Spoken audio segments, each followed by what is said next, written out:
अस्सलामुअलैकुम नाज़रीन, प्रोग्राम जवाब खपे में आऊं तव्हांजो मेज़बान अली रज़ा मंगी तव्हांजा हाज़िर आहियां। नाज़रीन, ज़िक्र कंदासीं पीपी चेयरमैन बिलावल भुट्टो ज़रदारी साहब नौशहरा में वर्कर्स कन्वेंशन खे ख़िताब कयो आहे। संदसि चवणु आहे त चूंडुनि खां अॻु ई नतीजा तय करे छॾिणा आहिनि त पोइ इलेक्शन कराइण जो कहिड़ो फ़ाइदो आहे। बिलावल भुट्टो साहब चवे थो त इलेक्शन कमिश्नर ऐं चीफ जस्टिस ज़मानत ॾियनि त 8 फरवरी ते चूंडुनि में कंहिं क़िस्म जी आङुर न खजंदी। हुनजो चवणु आहे त हिकिड़ो वज़ीर आज़म थींदो त ॿियो धरणो हणंदो। शफ़ाफ़ चूंडूं चाहियूं था। बिलावल भुट्टो ज़रदारी चयो आहे त जेके बुज़ुर्ग सियासतदान आहिनि उहे इंतिज़ामिया जे भरवसे ते चूंड न विढ़नि ऐं उहे अवाम जी राय, अवाम जे वोट जो एहतराम कनि। उन सां गॾोगॾु 18वीं तरमीम जे हवाले सां बि ख़बरूं गर्दिश कनि पियूं। मुस्लिम लीग नून जे इजलासनि में उन्हनि जे अंदरि उन्हनि जी बेंचिस में इन क़िस्म जूं ॻाल्हियूं गर्दिश कनि पियूं त हू छा रोल बैक करण जी का ख़्वाहिश रखनि था। इन ते पाण बि ॻाल्हि ॿोल कंदासीं। सुप्रीम जुडिशियल काउंसिल वारे मामले ते बि ज़रूरु ॻाल्हि ॿोल कंदासीं। असांखे स्टूडियो में जॉइन कयो आहे सीनियर सहाफ़ी आहिनि, सीनियर तर्ज़निगार आहिनि, एंकर पर्सन आहिनि फयाज़ नाहिद साहब। नाहिद साहब, तव्हांजे प्रोग्राम में भली कार चवां थो। फयाज़ साहब, अॼु बिलावल भुट्टो ज़रदारी साहब जो चवणु आहे त जेकॾहिं चूंडुनि खां अॻु ई नतीजा तय करे छॾिणा आहिनि त पोइ इलेक्शन कराइण जो कहिड़ो फ़ाइदो? कीअं था ॾिसो बिलावल साहब जे हिन ख़्याल में त बिलावल भुट्टो ज़रदारी साहब गुज़िरियल अॼु हुनजो चोथों वर्कर कन्वेंशन हो ख़ैबर पख्तूनख्वा में। हुन एबटाबाद खां शुरू कयो हुयो। एबटाबाद में हिकिड़े ॾींहुं, ॿिए ॾींहुं हुन जेको आहे मर्दान में कयो हुयो, टियों ॾींहुं हुन पेशावर में कयो हुयो। अॼु जेको आहे कल्ह हुनजो संडे हुयो, कल्ह वक़फ़ो हुयो। अॼु वरी जेको आहे उनजो उहो सिलसिलो शुरू थियो आहे ऐं सुभाणे शायदि हू दीर वेंदा ऐं उनखां पोइ जेको आहे हिकिड़ो ॿियो बि हुननि जो प्रोग्राम आहे जेको हिन फेज़ में KPK जे अंदरि हुननि खे 6 जायुनि ते ख़िताब करिणो हुयो। बहरहाल मौक़ुफ़ुनि जो इहो ई आहे मुसलसल त चूंडूं जेके आहिनि उहे शफ़ाफ़ थियणु घुरिजनि ऐं मुल्क खे जे मसइलनि जो हल जेको आहे उहो इन में आहे त चूंडूं शफ़ाफ़ थियनि। छाकाणि त हू चवनि था त जेकॾहिं चूंडूं शफ़ाफ़ न थींदियूं त पोइ ज़ाहिर आहे कंहिंखे हिन भेरे चूंडूं अहिड़ियूं थियनि जीअं कंहिंखे चूंडुनि ते आङुर खणण जो मौक़ो न मिले। हिकिड़ो तुंहिंजो इहो मौक़ुफ़ आहे ऐं उन सिलसिले में कल्ह सदर आसिफ़ अली ज़रदारी साहब इंतिहाई पंहिंजो हिकमत ऐं दानिश जो मुज़ाहिरो कंदे हुन इहो चयो त असांखे इलेक्शन कमीशन ते मुकमल एतमाद आहे ऐं मुल्क जे अंदरि साफ़ शफ़ाफ़ चूंडूं थींदे नज़र अचनि पियूं। तंहिं करे सभई माण्हू जेको आहे पंहिंजे चूंडुनि जी तयारी कनि। इहो हिकिड़ो स्टेटमेंट तौरु हुनजो हिकिड़ो वाज़े हिकिड़ो मौक़ुफ़ हुयो। माण्हुनि खे इहो मैसेज हुयो त भई तव्हां पंहिंजो इदारनि में पंहिंजे प्रोसेस में वेसाह रखो ऐं उन वेसाह रखो ताकी असां मुल्क जे अंदरि जेका डिवीज़न आहे ख़ासि तौर ते गुज़िरियल जेका असां ॾिठो आहे जॾहिं खां 2014 जा धरणा लॻा हुया, तहरीक इंसाफ़ ऐं पाकिस्तान अवामी तहरीक वारनि धरणा हुया, उन वक़्त खां वठी जेको मुल्क जे अंदरि जेका फ़िज़ा आहे, जेका गुफ़्तगू आहे, जेका ॿोली आहे, सियासतदान हिक ॿिए लाइ जेका इस्तेमालु कनि पिया, उन खे घटाए करे हिकिड़ो महज़िब सियासी अख़लाक़ी कल्चर पैदा कजे जंहिंमें भली चूंडुनि में हिक ॿिए जी मुखालफ़त थिए पर चूंडुनि में मुखालफ़त कहिड़े बुनियाद ते थिए उन जे लाइ हर को पंहिंजो प्रोग्राम पेश करे ऐं पंहिंजा नुक़्ता पेश करे ऐं उन बुनियाद ते उहो थिए, बजाए इहो जेको आहे हिक ॿिए खे चोर चवणु ऐं हिक ॿिए खे उहो करणु। उन हवाले सां सही नाहिद साहब, बिलावल भुट्टो साहब तमामु ज़बरदस्त ॻाल्हि कई आहे त जेकॾहिं केरु शिकस्त करे थो, शिकस्त खाए थो त उहो उनखे क़बूल करे ऐं सॼी दुनिया में ईअं थींदो आहे ऐं जेको उम्मीदवार शिकस्त खाईंदो आहे त उहो कामयाबु या सोभारे उम्मीदवार खे मुबारकूं ॾींदो आहे ऐं हिकिड़ो पॉज़िटिव हिकिड़ी शइ आहे। तव्हां छा था सम्झो हिकिड़ी जेका ॻाल्हि आहे न जेका लेवल प्लेइंग फील्ड जी बिलावल भुट्टो ज़रदारी साहब ॻाल्हि कंदा रहिया आहिनि, हक़ीक़त में लेवल प्लेइंग फील्ड खे बिल्कुलु जेको आहे तमामु महदूद पैमाने ते वरितो वियो असां वटि। त शायदि हू पंहिंजे लाइ चवनि पिया त पीपल्स पार्टी खे लेवल प्लेइंग फील्ड न आहे। पीपल्स पार्टी खे पंहिंजी कंप्लेंट्स भले हुजनि पर पीपल्स पार्टी शुरू खां वठी चवे पई त भई तव्हां सियासी पार्टियुनि ते पाबंदियूं न विधो ऐं ख़ासि तरह जो इशारो जेको आहे उहो PTI ऐं PTI जे चेयरमैन ॾांहुं हुयो त तव्हां माण्हुनि खे छॾियो त माण्हू मैदान ते हुजनि। जेकॾहिं मां पॉलिटिकल पार्टियुनि खे तव्हां जीअं मिसाल हर को चवे थो पियो त गुज़िरियल जेके चूंडूं हुयूं उनमें नवाज़ शरीफ़ साहब जेको आहे उहो कन्विक्शन में हुया ऐं नवाज़ शरीफ़ साहब जेको आहे नाअहल थियल हुया ऐं उन वक़्तु जेको आहे हुनखे रोकियो वियो ऐं इमरान खे रस्तो ॾिनो वियो। उनजे लाइ बाक़ाइदा इलेक्टेबल्स पकिड़े उनजे हवाले कया विया। हींअर हर को चवे पियो मुल्क जे अंदरि त भई उहे इलेक्टेबल्स पकिड़े वरी हाणे नवाज़ शरीफ़ जे हवाले कया पिया वञनि, इमरान खे रोकियो वियो आहे, उनखे रोकियो वियो आहे। त बिलावल भुट्टो ज़रदारी साहिबु चवनि पिया त इन तरह जी जेका मैनूवरिंग आहे असांजी सियासत जे अंदरि उहा न थियणु घुरिजे। लेवल प्लेइंग फील्ड जो मतिलबु आहे त सभिनी पार्टियुनि खे तव्हां इजाज़त ॾियो ऐं समूरी क़यादत खे तव्हां छॾियो त उहे पंहिंजे माण्हुनि सां राब्ता मुहिम पंहिंजी जारी रखनि। उनखां पोइ जेके नतीजा अचनि था पिया उन नतीजनि खे जेको आहे क़बूल करण बि आसानु थींदो। उनजे बुनियाद ते जेके हुकूमतूं ठहंदियूं उन्हनि में आवाम जो वेसाह बि हूंदो ऐं उहे जेके इदारा जुड़ंदा उन्हनि इदारनि जी जेको आहे पंहिंजो उनमें वेसाह हूंदो। असां वटि थिए छा थो मुल्क जे अंदरि अॼु ताईं जंहिं तर्ज़े निगार खां पुछो हर को चए थो हिकिड़ी चूंड जेका आहे उहा 1971 वारी जेका आहे उहा हिकिड़ी शफ़ाफ़ चूंड थी जंहिंजे नतीजे में मुल्क बद थी वियो। उनखां पोइ हर चूंड जे बारे में जेको आहे असां वटि जेको सवालिया निशान आहे। कॾहिं असांखे सुप्रीम कोर्ट ऑफ पाकिस्तान में केस पियो आहे असगर ख़ान जो जंहिंमें चयो वियो त नवाज़ शरीफ़ साहिब खे हेतिरा पैसा मिलिया, अॻूणे पीर साहिब पगारे मरहूम खे हेतिरा पैसा मिलिया ऐं फलाणे माण्हू खे हेतिरा पैसा मिलिया। IJ ठाराई वई।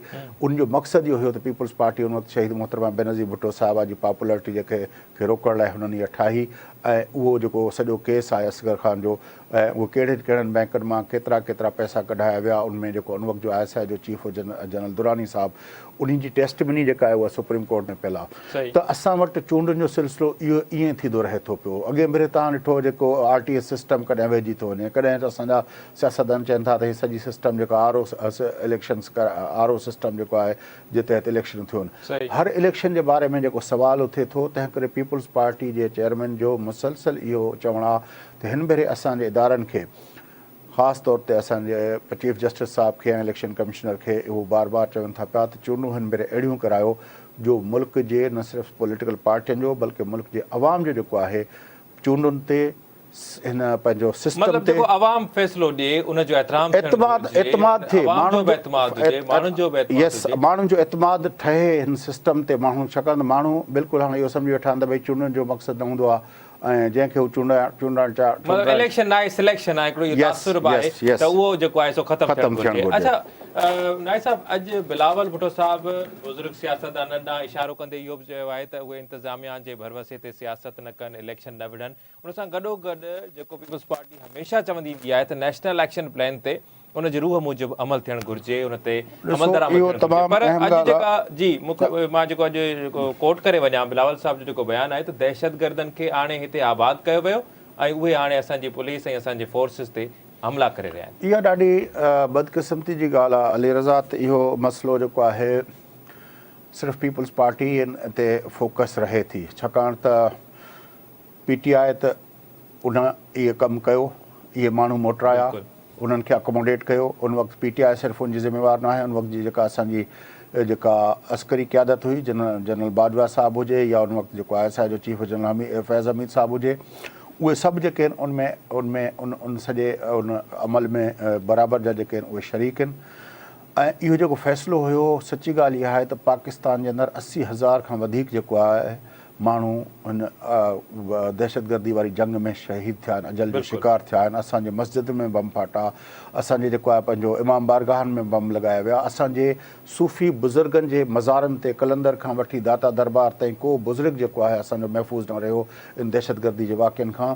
पछाड़ी में ॿियो त छॾियो असांजा मासूम ॿारड़ा APS में उन्हनि खे बि जेको आहे शहीद कयो वियो।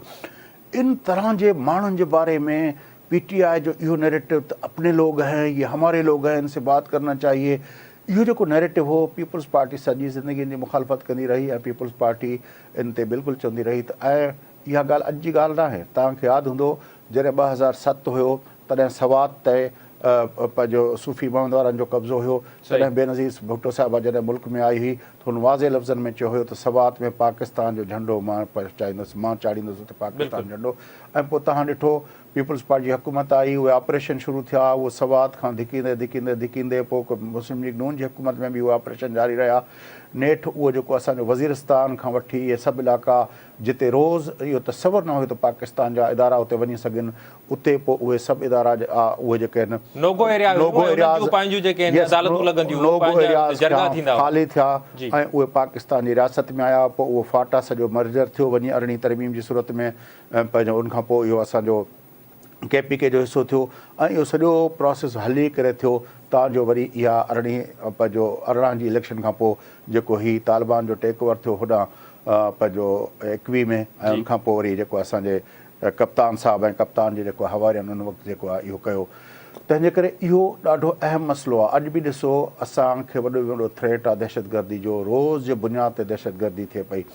तंहिं करे हिन वक़्तु का बि पार्टी न JUI उन ते ॻाल्हाए, न मुस्लिम लीग नून ॻाल्हाए, न PTI ॻाल्हाए, को बि मुल्क जे अंदरि सियासतदान दहशतगर्दी जे मामले ते ॻाल्हाइण लाइ तयारु न आहिनि सवाइ पाकिस्तान पीपल्स उन जा पार्टी। कहिड़ा कारण आहिनि नायब साहब? तव्हांखे छा थो लॻे त JUI KP में स्टेक होल्डर आहे, मुस्लिम लीग नून दावा करे त हू पाकिस्तान जी वॾी पार्टी आहे, PTI जे दौर में त इहे सभु शयूं थियूं, पर मुस्लिम लीग नून ऐं JUI समेत ॿियूं पार्टियूं जेके आहिनि, कॉम्प्रेस धुरियूं आहिनि, बलोचिस्तान जूं पार्टियूं आहिनि, KP जूं ॿियूं पार्टियूं आहिनि, ANP समेत, उहे इन ते छो कोन थियूं आवाज़? ॾिसो ANP ॻाल्हाए थी, पश्तून तहफ़ुज़ मूवमेंट वारा ॻाल्हाइनि था, अली वज़ीर वारा ॻाल्हाइनि था, मोहसिन दावड़ वारा ॻाल्हाइनि था, पर उनजे वॉइस खे को ॿुधण लाइ तयारु न आहे।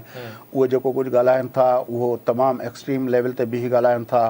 नतीजे तौर ते उन जो जेको फ़ाइदो घटि ऐं नुक़सानु वधीक थो पए। सियासी अंदाज़ में मां तव्हांखे ॿुधायां त मुस्लिम लीग नून बि बेसिकली राइट विंग जी पार्टी आहे, JUI बि राइट विंग जी पार्टी आहे। इहे उहे पार्टियूं आहिनि जेके असांजे पंहिंजो इदारनि जी जेका इहा पॉलिसी हुई जंहिंमें अफ़गानिस्तान खे स्ट्रेटेजिक डेप्थ तौरु ॾिठो पियो वियो, उन पॉलिसी जा जेके ही आहिनि। छाकाणि त मुस्लिम लीग बहरहाल अॼु भले ई पंहिंजो पाण खे जेको बि चवे, पर मुस्लिम लीग जी जेका सॼी जेका ओरिएंटेशन जेका डेवलपमेंट थी आहे, उहा डेवलपमेंट उन वक़्तु थी आहे जॾहिं जनरल ज़ियाउल हक़ साहब जेको आहे उहो वेठा हुया, पंहिंजो इक़्तिदार उनजे इक़्तिदार ते उनजा कब्ज़ो हुयो, ऐं उहो ज़ियाउल हक़ जेको हुयो उन जे दौर में मियां नवाज़ शरीफ़ साहब खे जेको आहे उन्हनि जी अपब्रिंगिंग थी, उनखे थियो। नतीजे तौर ते मुस्लिम लीग नून अॼु बि उन राइट विंग ऐं उन जिहादी नज़रिए खे कंहिं न कंहिं तरह ते अंदरूनी तरह ते उन जे दिलि में इहा शइ हुजे। ख़ुदि कंहिं ज़माने में मियां साहब पाण बि जेको आहे अमीरुल मोमिनीन जा ख़्वाब ॾिसंदो हुयो त मां अहिड़ो कानून ठहे जो मां अमीरुल मोमिनीन। बिल्कुलु सही था चओ फैज़ साहब। पंहिंजो प्रोग्राम जारी आहे, वक़्तु थियो आहे ब्रेक जो। नाज़रीन मिलूं था ब्रेक खां पोइ।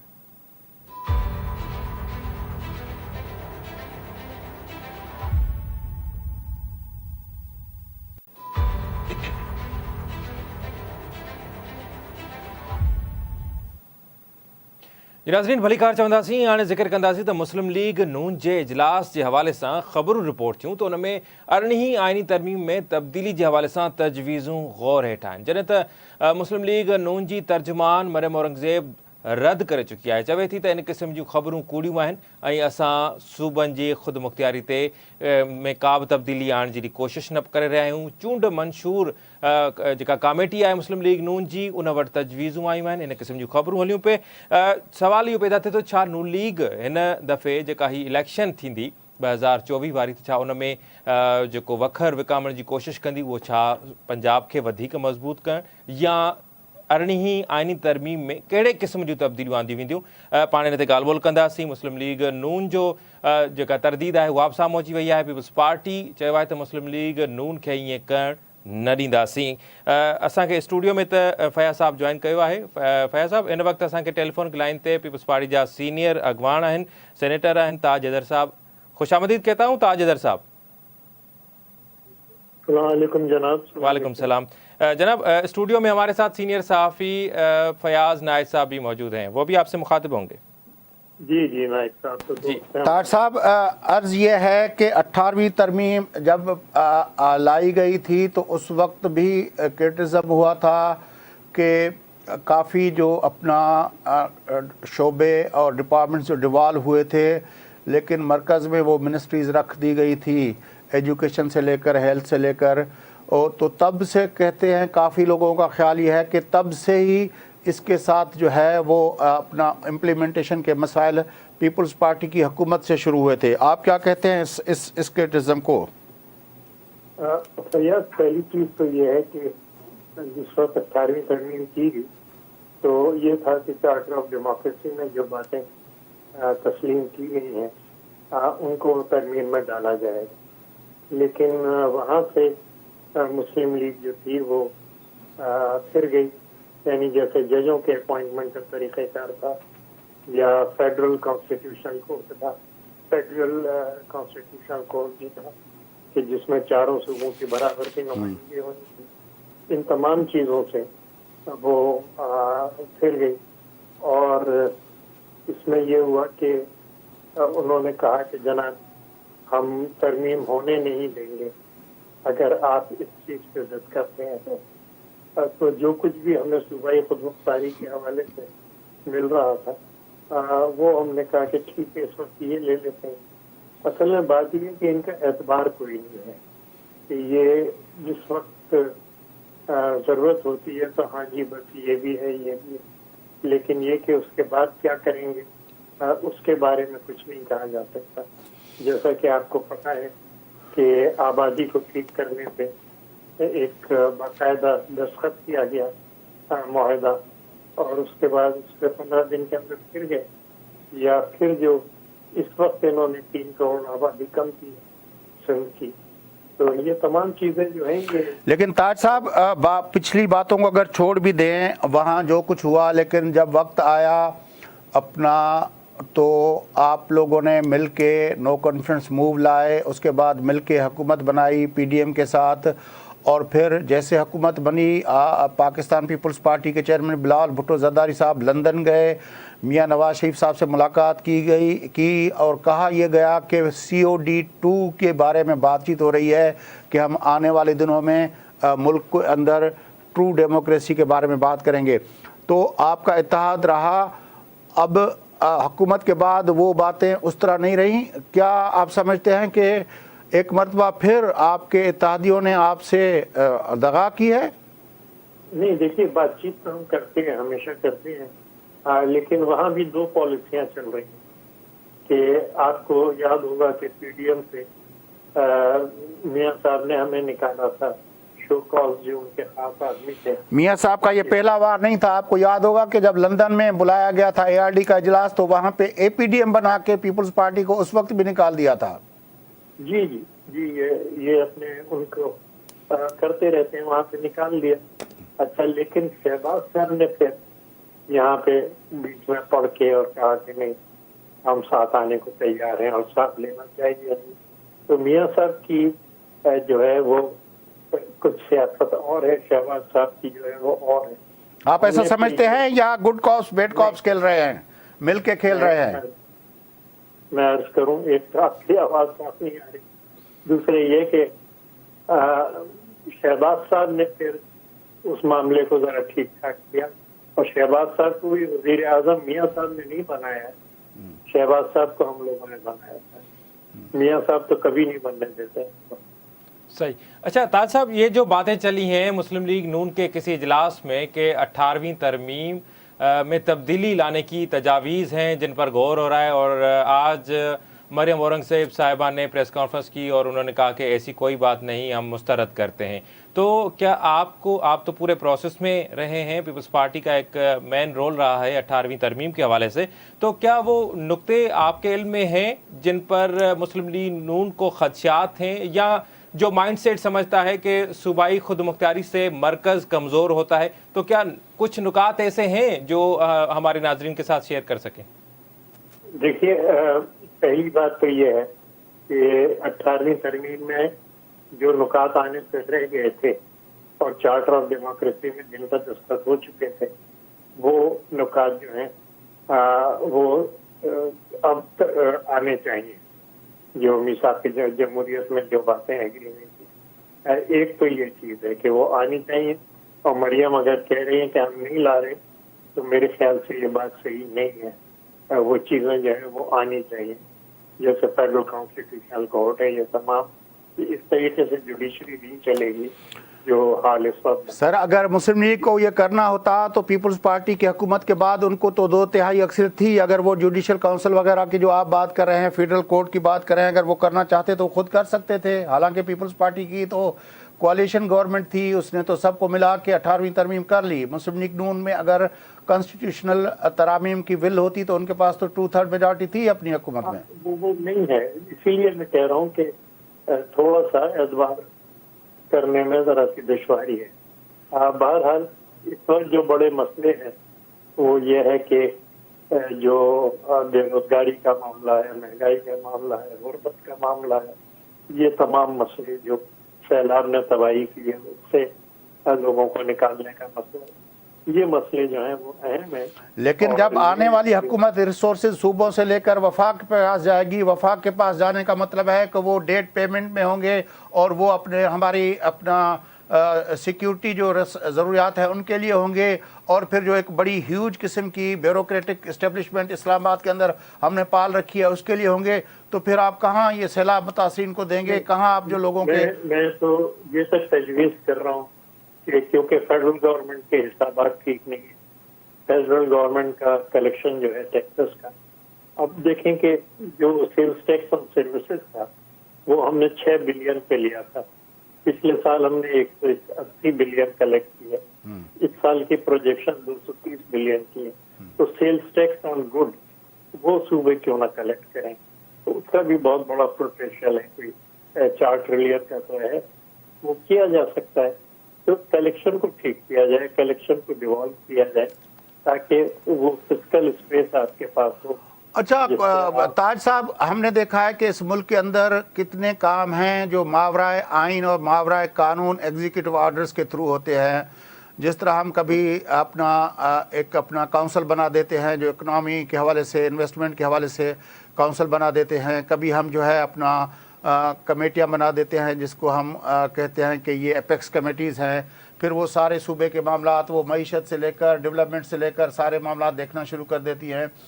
आपके ख्याल में इस तरह का कोई ख़तरा है 18वीं तरमीम या NFC के हवाले से कि 57.5% जो सूबों का है वो आइनी तौर पर उसमें तरमीम किए बगैर इनडायरेक्टली वो सूबों से लिया जाए, किसी सूरत में इस तरह की कोई चीज़ हो सकती है? खदशात हैं पीपल्स पर? पहली तो चीज़ ये है कि कमीशन बनाया जाए, वो कमीशन ही नहीं है। दूसरी ये कि वो कमीशन एक फ्रेश NFC दे। अच्छा, उसके लिए जो भी है हम आइन के अंदर तरमीम कर चुके हैं 18वीं तरमीम में कि सूबों का हिस्सा कम नहीं किया जाएगा। अच्छा ठीक है, सूबों का हिस्सा कम नहीं किया जाता, उन्होंने दूसरा तरीका निकाल लिया कि जी आपकी जो बजट की सेविंग है वो आप मरकज को वापस करें और इस तरीके से मरकज के डेफिसिट कम हो। अच्छा, फिर ये वापस नहीं लेते बल्कि एटम काट लेते। तो जो भी अवार्ड है 16-17 साल से जो चल रहा है उस पर भी अमल दरामद ये नहीं होने दे रहे कि भाई उस पर भी अमल दरामद हो। तो हम तो बिल्कुल तंग आ चुके हैं, तो बहुत बार बार भींग हो रही है और अब हम क्या करें, एहतजाज करते हैं, समझाते हैं, हर चीज करते हैं, लेकिन इस दफा जो किया है उन्होंने कि आबादी हमारी इतनी कम कर दी कि हमारा हिस्सा वैसे ही कम हो जाएगा। लेकिन ताज साहब, लेकिन आपने वो आबादी कबूल की अपना काउंसिल ऑफ कॉमन इंटरेस्ट में। ये क्रिटिसिज्म है कि मुराद अली शाह साहब उस इजलास में बैठे हुए थे। क्रिटिसिज्म है बिल्कुल, लेकिन ये कि पिछली दफा जो हमने कबूल नहीं की थी तो क्या हुआ, तो भी वही फिगर जो थी वो आ गई। इस दफा हमें कहा गया था कि देखें ताज साहब, जब तक council of common interest approval नहीं देती इस तरह के मामलात लीगल। अब देखो ना, मुझसे बड़ी बेअदबी हो रही है कि जब आप मुझे इंटरप्ट कर रहे होते हैं तो मैं बोल रहा होता हूँ। मैं तो आप बताइए। जी सर, सॉरी। हाँ, अब मैं नहीं बोलूंगा, आप कीजिए। आप बोले ना सर, मैं तो आपसे पूछना चाह रहा हूँ। सीधी सी बात है कि एक उस वक्त जो हमारी प्रेफरेंस थी और प्रायोरिटी थी वो ये थी कि इलेक्शन हो जल्दी, जिसके पीछे हम बार बार लड़ रहे थे।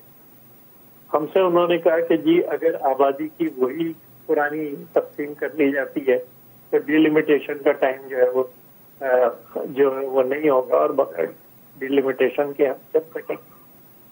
अब उसके ऊपर हमने, क्योंकि ये बात नहीं है कि अब ये फिगर हमेशा के लिए हो गए, ये पाकिस्तान पीपल्स पार्टी अब इनको फिर से चैलेंज करेगी, क्योंकि जो CCI थी वही गैर नुमाइंदा थी, उसमें 2 चीफ मिनिस्टर जो थे केयर टेकर थे, वो इलेक्टेड नहीं थे। तो ये तमाम चीजें कि फिगर्स को कैसे ठीक किया जाए, उससे पहले भी मुआहदा हो चुका है और अब भी मुआहदा जो है वो। तो आप क्या कहते हैं कि 17 में सेंसस हुआ, फिर 23 में सेंसस हुआ, फिर आप कहेंगे कि ये भी गलत है, अब दोबारा सेंसस किया जाए? मैं क्यों कहूँगा, मैं तो सीधी बात कर रहा हूँ कि इन फिगर्स को ठीक किया जाए। ओके, सही। देखो, अच्छा, आखिरी यार- सवाल है ताज साहब के मुस्लिम लीग नून की तरफ से इस वक्त यही मौक़िफ़ आ रहा है कि फ़िलहाल हम 18वीं तरमीम में तब्दीली के हवाले से कोई तजवीज़ पर गौर नहीं कर रहे, तो क्या आइंदा दिनों में इलेक्शन के बाद पार्लियामेंट के अंदर या पार्लियामेंट के बाहर क्या इस मौक़िफ़ पर पीपल्स पार्टी मुस्लिम लीग नून के साथ खड़ी होगी कानून साजी के हवाले से, तरामीम के हवाले से, या पीपल्स पार्टी का क्या मौक़िफ़ होगा अगर मुस्लिम लीग? जी, ये तो देखा जाता है ना कि क्या कानून है, क्या तरमीम है, इशू टू इशू ये बात की जाती है। लेकिन ये कि अगर वो एक बात कहें और हम उस पर यकीन कर लें तो फिर तो हमने कुछ सीखा ही नहीं ना। सही। बहुत शुक्रिया ताज साहब। फैज़ साहब तव्हांजी वॾी महिरबानी। पंहिंजे प्रोग्राम जे वक़्त पे जाणी ते पहुचे तो नाज़रीन ॾींदा इजाज़त। अल्लाह ने के बाद।